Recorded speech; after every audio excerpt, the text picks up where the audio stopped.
All right, I have added some reflectors to my Rand solar oven, and these reflectors were the original reflectors for my Solavore solar oven, and I decided to take them apart, and here's how I got them screwed on there.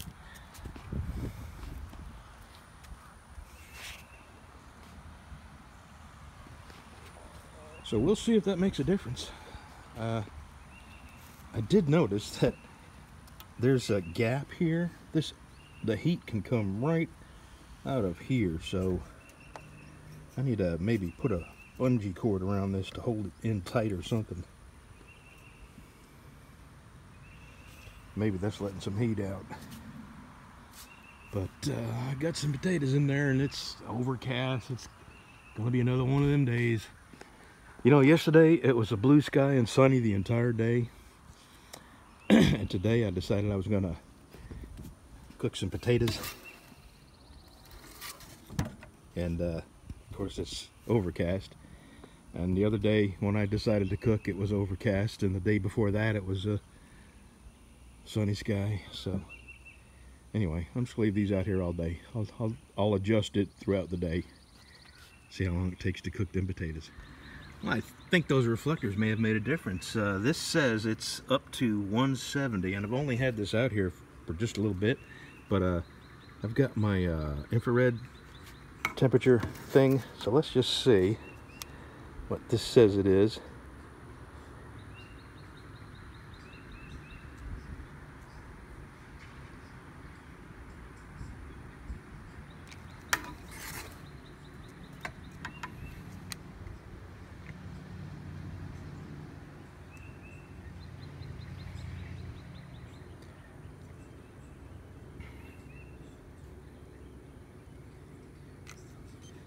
I don't know. I don't know what to think, but it's definitely warming up, and the sun finally popped out, so I'm gonna keep an eye on it.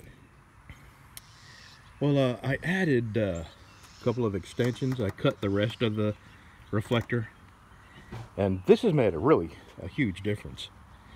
Now, I think my thermometer is wrong because it's been 250 all day, but let me see.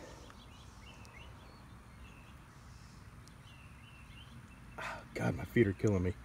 Concrete is hot. Let's see how hot the concrete is. See, perfect example. 125 degrees, and